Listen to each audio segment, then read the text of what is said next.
Ketika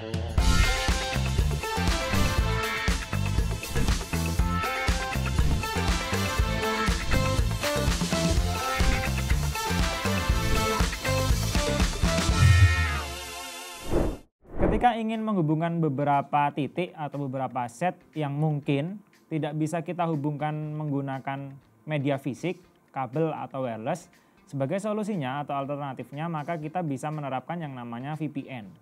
Nah, di Mikrotik sendiri terdapat beberapa macam VPN yang sebenarnya nanti bisa kita gunakan. Mulai dari ada PPTP, ada SSTP, ada L2TP, dan ada OpenVPN. Nah, pada video kali ini nanti kita akan mencoba membahas mengenai VPN, OpenVPN dengan metode TAP. Sehingga untuk koneksi di sisi LAN antar kedua set ini menggunakan segmentasi IP yang sama. Nah, penasaran bagaimana caranya? Jangan kemana-mana, simak terus video ini. Dan bagi Anda yang belum subscribe, silakan subscribe dulu channel kami. Tekan juga tombol loncengnya supaya nanti Anda bisa mendapatkan notifikasi terbaru dari channel kami.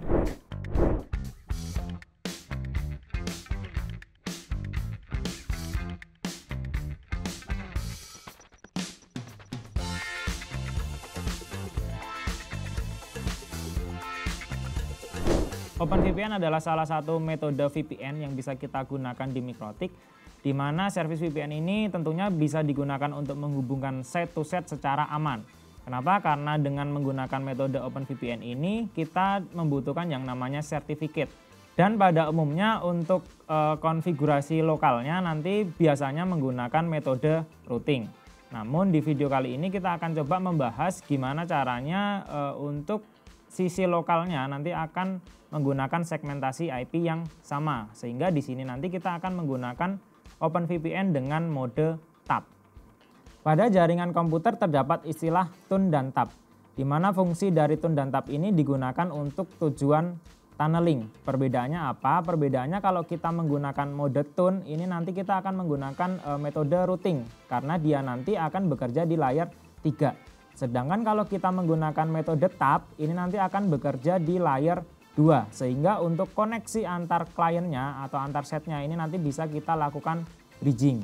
Nah, pada contoh kasus kali ini yang akan kita gunakan nanti topologinya adalah seperti ini. Jadi teman-teman nanti bisa melihat sendiri. Jadi di sini kalau kita lihat terdapat dua router, di mana kedua router ini terhubung ke internetnya masing-masing. Kemudian kedua router ini juga memiliki jaringan LAN. Nah, yang berbeda dengan konfigurasi OpenVPN sebelumnya apa? Bahwa di konfigurasi OpenVPN ini nanti untuk kedua setnya, kedua set lokal atau LAN-nya ini nanti menggunakan segmentasi IP yang sama. Jadi dengan demikian, dengan kebutuhan seperti ini, maka mode OpenVPN yang akan kita gunakan nanti adalah mode TAP. Jadi sebenarnya dengan topologi yang seperti ini itu juga bisa kita lakukan dengan metode PPTP plus BGP. Jadi kita lakukan point to point VPN, kemudian untuk jaringan lokalnya kita bridging jadi satu sehingga kedua set ini menggunakan segmentasi IP yang sama. Nah, alasannya kenapa di sini kita bahas yang menggunakan OpenVPN? Karena ketika kita menggunakan OpenVPN itu kita membutuhkan yang namanya sertifikat. Sehingga ketika kita menggunakan sertifikat ini maka keamanannya lebih terjamin lagi dibandingkan kita menggunakan metode PPTP. Untuk konfigurasinya sebenarnya tidak begitu susah, tidak begitu sulit. Jadi di sini saya memiliki dua router. Di router yang ada tanda merahnya ini akan saya fungsikan sebagai OVPN servernya. Kemudian di router yang sebelahnya ini saya fungsikan sebagai kliennya. Nah, langkah pertama di sini saya akan coba remote sisi router servernya. Saya coba remote dengan aplikasi Winbox. Ini adalah router servernya, kita coba remote. Nah, setelah berhasil kita remote, kita pastikan dulu bahwa si router ini sudah bisa terkoneksi ke internet atau belum. Nah, untuk pengujiannya kita bisa lakukan pengujian yang sederhana misalnya dengan aplikasi ping. Kita bisa coba lakukan ping ke google.com seperti ini.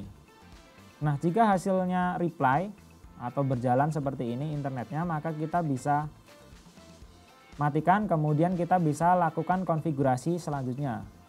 Nah, kemudian untuk konfigurasi selanjutnya, Anda sudah berhasil melakukan basic config, maka Anda membuat yang namanya interface bridge. Di sini saya kebetulan sudah membuat interface bridge. Fungsi dari interface bridge ini apa? Jadi nanti ketika OVPN sudah terbentuk, sudah berjalan, interface OVPN ini nanti akan ditambahkan ke dalam interface bridge secara otomatis, sehingga kita tidak perlu menambahkannya secara manual. Nah, untuk saat ini interface bridge ini saya isikan untuk portnya, saya isikan Ether 4. Untuk interface OVPN-nya di sini belum ada karena memang OVPN-nya belum terbentuk. Setelah Anda membuat interface bridge, kemudian Anda tambahkan port yang Anda kehendaki. Kemudian langkah selanjutnya Anda bisa terapkan servis tambahan. Misalnya di sini saya menerapkan yang namanya DHCP server. Nah, saya menerapkan DHCP server di interface bridge LAN. Kemudian karena nanti kita juga akan membuat yang namanya VPN, maka kita perlu menambahkan yang namanya IP pool. Nah, untuk IP pool di sini yang saya gunakan mulai dari IP 10.100.102 sampai 10.100.120. Untuk konfigurasi ini opsional saja. Bisa Anda sesuaikan dengan kebutuhan Anda masing-masing. Dalam membangun VPN, OpenVPN, kita membutuhkan yang namanya sertifikat. Nah, sertifikat ini sebenarnya kita bisa membelinya di vendor-vendor yang ada di internet sana, atau kita bisa melakukan generate secara gratis. Nah, di video kali ini saya sudah melakukan generate secara mandiri di router saya sendiri. Nah, untuk caranya gimana nanti teman-teman bisa nonton dulu video sebelumnya, yaitu mengenai OpenVPN. Untuk linknya nanti akan kita berikan di kolom deskripsi di bawah video ini. Nah, kemudian di sini saya coba cek sertifikat yang ada di router saya. Jadi saya sudah membuat sertifikatnya. Sertifikat ada di dalam menu sistem, kemudian sertifikat. Nah, di sini terdapat 3 sertifikat. Ada CA, ada klien, dan ada server. Untuk klien ini nanti akan kita lakukan ekspor import untuk perangkat kliennya, sedangkan untuk server ini adalah sertifikat yang akan digunakan oleh sisi server OVPN-nya. Jadi ketika Anda nanti sudah memiliki sertifikat, maka langkah selanjutnya di sini kita bisa lakukan ekspor sertifikat ini, kemudian sertifikat ini nanti akan kita pindahkan ke perangkat kliennya atau ke OVPN kliennya. Nah, cara untuk melakukan ekspornya seperti apa? Di sini saya akan coba melakukan ekspor sertifikat. Yang pertama kita coba yang CA dulu, CA OVPN ini. Kita klik 2 kali. Kemudian di sini ada yang namanya export. Nah, kita tekan tombol export ini, kemudian sertifikatnya yang mana, CA OVPN, kemudian tabnya biarkan default, kemudian kita berikan password di sini. Untuk passwordnya bebas, terserah Anda. Sebagai contoh saya kasihkan password 1, 2, 3, 4, 5, 6, 7, 8. Harus 8 karakter minimal. Jika sudah kita bisa lakukan export. Jika CA sudah, maka selanjutnya adalah klien. Nah, di sisi klien juga sama, kita coba lakukan ekspor. Di sini klien OVPN, kemudian passwordnya bisa kita samakan. 1, 2, 3, 4, 5, 6, 7, 8. Nah, kita lakukan ekspor. Jadi untuk CA dan klien ini nanti akan kita ekspor dan akan kita import ke sisi kliennya. Nah, di sini tadi saya sudah melakukan ekspor, maka file sertifikat ini nanti akan masuk ke dalam file list router. Kalau kita lihat di sini terdapat 4 file ini. Ada CA CERT, CA key, ada klien CERT dan klien key. Jadi keempat file ini, sertifikat ini kita coba lakukan ekspor import. Yang pertama kita coba pindahkan dulu ke dalam folder, misalnya di sini. Kita bisa pindahkan. Nah, seperti ini. Setelah berhasil melakukan ekspor sertifikat, sertifikat yang nantinya akan digunakan oleh sisi klien dan kita sudah simpannya di dalam folder yang ada di laptop, maka langkah selanjutnya kita akan coba lakukan konfigurasi OVPN untuk sisi servernya. Jadi untuk konfigurasinya seperti apa? Jadi di sini kita bisa masuk ke dalam menu PPP. Kemudian langkah pertama, kita bisa buat profil terlebih dahulu. Profil untuk OVPN. Jadi kita masuk ke dalam tab profile. Nah, di sini kita bisa tambahkan profil baru. Kemudian katakanlah profil OVPN seperti ini. Kemudian local address dan remote address ini nanti adalah IP untuk OVPN-nya. Jadi kalau di IP pool tadi kita sudah membuat IP dengan pool VPN. Nah, ini nanti untuk sisi kliennya. Untuk IP-nya berapa? Kita bisa sesuaikan di sini. Jadi untuk lokalnya 10, 100, 101. Kemudian untuk remote-nya di sini kita bisa arahkan ke pool VPN yang sudah dibuat ini. Nih. Kemudian kita perlu tambahkan parameter bridge. Di sini bridge, kita klik, kita arahkan ke bridge LAN. Fungsinya apa? Fungsinya ketika nanti service OVPN ini sudah terbentuk, maka interface OVPN ini nanti akan secara otomatis ditambahkan ke dalam bridge LAN. Nah, untuk konfigurasi yang lainnya bisa Anda sesuaikan dengan kebutuhan Anda masing-masing. Jika sudah cukup, kita bisa lakukan apply, kemudian OK. Ini kita bisa close. Setelah kita melakukan konfigurasi profile, maka langkah selanjutnya di sini kita akan melakukan konfigurasi secret. Nah, secret ini kita akan buat username dan password yang nantinya akan digunakan oleh sisi klien untuk melakukan dial OVPN. Jadi di sini kita klik tombol plus. Di sini misalnya terserah Anda, bebas, sebagai contoh user 1. Kemudian passwordnya user 1. Untuk servisnya di sini bisa any, bisa OpenVPN. Kemudian untuk profilnya di sini kita arahkan ke profil OVPN yang sudah kita buat sebelumnya. Jadi di sini kita arahkan ke profil yang tadi. Jika sudah kita bisa play, oke.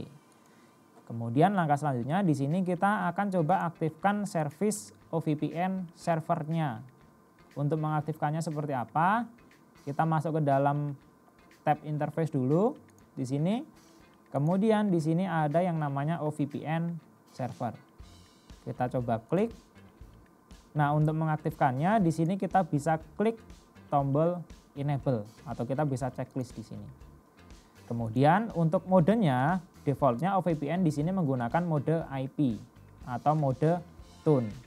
Nah, karena di kasus topologi tadi kita akan coba menerapkan metode tab atau bridging, maka di sini modenya kita pilih yang Ethernet. Nah, seperti ini. Kemudian untuk profilnya, di sini kita juga arahkan profil ke profil yang sudah kita buat sebelumnya, yaitu profil OVPN. Di sini juga kita arahkan sertifikatnya. Tadi ada CA, ada klien, ada server. Karena di sini, di router server ini akan berfungsi sebagai server OVPN. Maka di parameter sertifikat ini kita bisa arahkan ke server OVPN sertifikatnya. Kemudian kita bisa aktifkan juga require client certificate. Jika sudah, maka langkah selanjutnya kita bisa apply, kita bisa lakukan OK. Setelah kita melakukan konfigurasi di sisi servernya, maka langkah selanjutnya kita akan coba remote untuk perangkat OVPN kliennya. Nah, di sini kita akan coba pindahkan portnya. Nah, seperti ini. Kemudian kita akan coba akses sisi kliennya terlebih dahulu. Kita bisa coba gunakan Winbox. Setelah itu, nah ini dia router kliennya, kita coba akses. Nah, untuk sisi kliennya, langkah pertama yang kita lakukan, kita akan coba lakukan import sertifikat terlebih dahulu. Jadi tadi kita sempat membuat sertifikat di sisi servernya, kemudian kita ekspor. Nah, langkah selanjutnya kita coba import ke kliennya, ke router kliennya. Ini adalah sertifikat tadi yang sudah kita pindahkan. Kita coba akses routernya. Kemudian sertifikat ini kita bisa drag and drop seperti ini ke dalam fileless router. Nah, jika sudah berhasil, maka kita perlu melakukan import. Melakukan importnya ada di dalam menu sistem, kemudian sertifikat. Nah, di sini ada tombol import. Jadi di tombol import kita coba klik, kemudian kita pilih filenya yang mana. Nah, yang pertama di sini kita akan coba lakukan import yang CA-CRT. Kemudian untuk passwordnya kita sesuaikan dengan password yang dibuat sebelumnya. Sebagai contoh tadi menggunakan 1, 2, 3, 4, 5, 6, 7, 8 seperti ini. Kemudian kita coba import. Kemudian kita import lagi untuk yang key-nya, CA yang key. Kemudian kita import. Setelah CA-nya selesai, maka kita import yang klien CRT. Nah, ini dia klien CRT, kita import. Kemudian kita import lagi yang klien key. Ini dia klien key, kemudian kita import. Nah, setelah kita melakukan import seperti ini, maka nanti sertifikat inilah yang akan digunakan untuk sisi kliennya. Kemudian di sini saya juga sudah melakukan konfigurasi bridge. Saya sudah membuat interface bridge di sini. Ada bridge 1, misalnya saya rename saja menjadi bridge LAN seperti ini. Kemudian di dalam bridge LAN ini terdapat port yaitu Ether 4 dan WLAN 1 saat ini. Kemudian fungsi dari bridge di sini juga sebenarnya hampir sama dengan sisi servernya tadi. Fungsi dari bridge LAN ini nanti ketika OVPN ini sudah terbentuk, interface OVPN ini nanti akan dimasukkan secara otomatis ke dalam bridge LAN ini. Oke, kemudian kita akan coba buat profile untuk sisi kliennya supaya interface OVPN nanti bisa secara otomatis masuk ke dalam bridge LAN ini. Caranya gimana? Caranya kita masuk ke dalam menu PPP. Kemudian di sini kita ada tab profile, kita coba akses. Nah, di sini kita bisa buat profile baru. Sebagai contoh, profile OVPN seperti ini. Kemudian yang kita gunakan di sini parameternya adalah parameter bridge. Jadi di bridge kita arahkan ke bridge yang sudah dibuat tadi, yaitu adalah bridge LAN. Jika sudah, kita bisa lakukan apply, oke. Kemudian untuk sisi kliennya kita akan coba melakukan dial OVPN. Caranya gimana?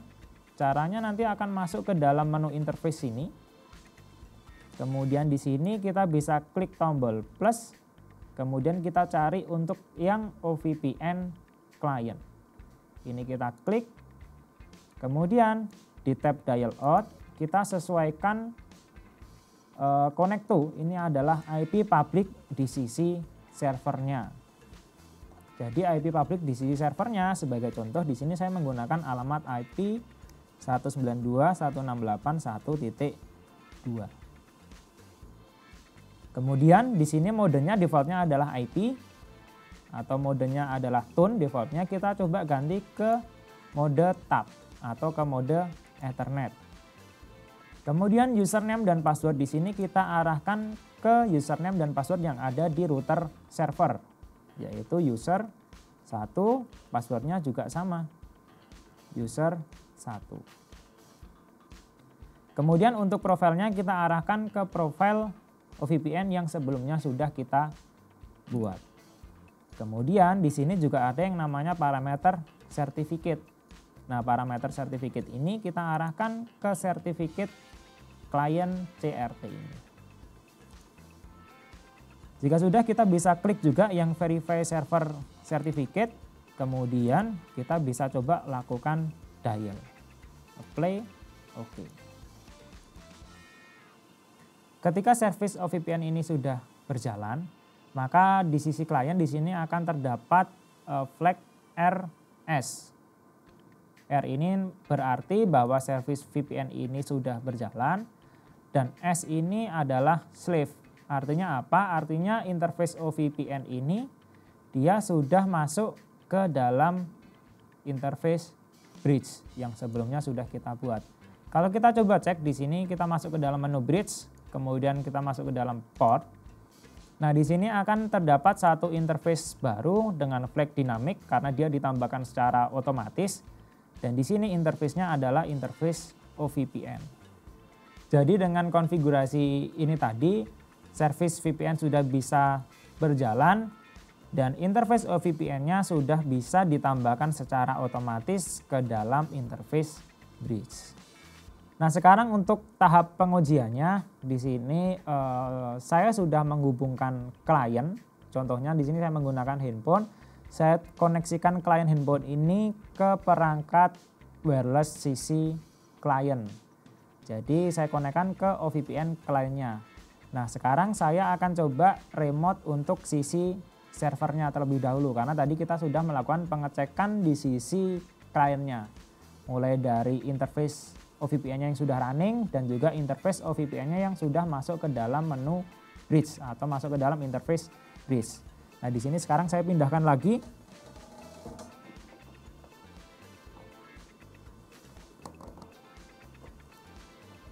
Nah, setelah interface laptop saya sudah saya pindahkan ke perangkat servernya, ke OVPN servernya, maka kita bisa coba lakukan remote lagi untuk perangkat servernya. Jadi di sini kita coba remote perangkat servernya lagi. Nah, pada interface router di sisi servernya di sini terdapat flag DRS, di mana flag D ini memiliki arti bahwa dinamik, R memiliki arti running, dan S memiliki arti slave. Jadi kenapa di sini D? Karena interface VPN ini dia akan muncul secara otomatis ketika sisi kliennya melakukan dial. Kemudian R berarti di sini artinya bahwa OVPN sudah berjalan, dan di sini S ini artinya interface OVPN ini sudah masuk ke dalam interface bridge yang sebelumnya sudah dibuat. Kita coba dulu akses ke dalam menu bridge-nya. Kemudian di sini di bridge port bisa kita lihat bahwa service OVPN ini sudah ditambahkan secara otomatis ke dalam menu atau ke dalam interface bridge LAN. Jadi di sini karena dia otomatis, di sini ada flagnya D, dynamic. Kemudian untuk melihat perangkat yang terkoneksi ke sisi servernya itu bisa kita lihat di dalam tab Active Connection. Jadi di sini kita bisa melihat bahwa terdapat satu perangkat yang terkoneksi dan perangkat ini adalah perangkat OVPN kliennya sudah berhasil melakukan dial. Dan juga untuk tahap pengujian di sini tadi saya juga sudah menambahkan service DHCP server untuk interface bridge LAN-nya. Jadi kita coba cek ke dalam menu IP DHCP server. Jadi di sini saya sudah menambahkan DHCP di interface bridge LAN, dan ketika kita lihat di tab list di sini sudah terdapat dua perangkat yang terkoneksi. Jadi kalau kita lihat di sini untuk perangkat 100.254 ini adalah perangkat saya yang terkoneksi secara langsung di router servernya melalui Ether 4. Kemudian di sini ada perangkat 100.253 di mana perangkat ini terkoneksi secara wireless ke perangkat OVPN client. Jadi dengan demikian maka untuk kedua LAN dari router ini, dari set ini menggunakan segmentasi IP yang sama dengan metode OpenVPN bridging dengan mode TAP. Oke, jadi seperti ini tadi konfigurasi OpenVPN bridging dengan mode TAP. Jadi pada kasus ini sebenarnya tidak hanya bisa kita gunakan dengan OpenVPN saja, kita juga bisa lakukan dengan PPTP plus BGP. Cuman ketika kita menggunakan PPTP plus BGP itu tidak membutuhkan yang namanya sertifikat. Sedangkan pada konfigurasi OpenVPN ini membutuhkan yang namanya sertifikat sehingga komunikasinya atau datanya itu bisa lebih aman lagi. Metode OpenVPN ini sebenarnya tidak hanya kita gunakan untuk sesama perangkat router mikrotik saja. Namun metode OpenVPN ini juga sebenarnya bisa kita gunakan untuk perangkat-perangkat jaringan yang lainnya atau multi vendor. Sebagai contoh misalnya di sisi kliennya Anda menggunakan perangkat laptop sebagai OpenVPN kliennya. Terima kasih bagi Anda yang sudah menonton video kami. Silahkan subscribe channel kami, tekan juga tombol loncengnya supaya nanti Anda bisa mendapatkan notifikasi terbaru dari channel kami. Jika ada pertanyaan silahkan tuliskan saja pertanyaannya di kolom komentar di bawah video ini dan silahkan share video ini supaya bisa lebih bermanfaat lagi bagi pengguna mikrotik yang lainnya. Terima kasih sudah menonton, sampai ketemu lagi di mikrotik tutorial selanjutnya.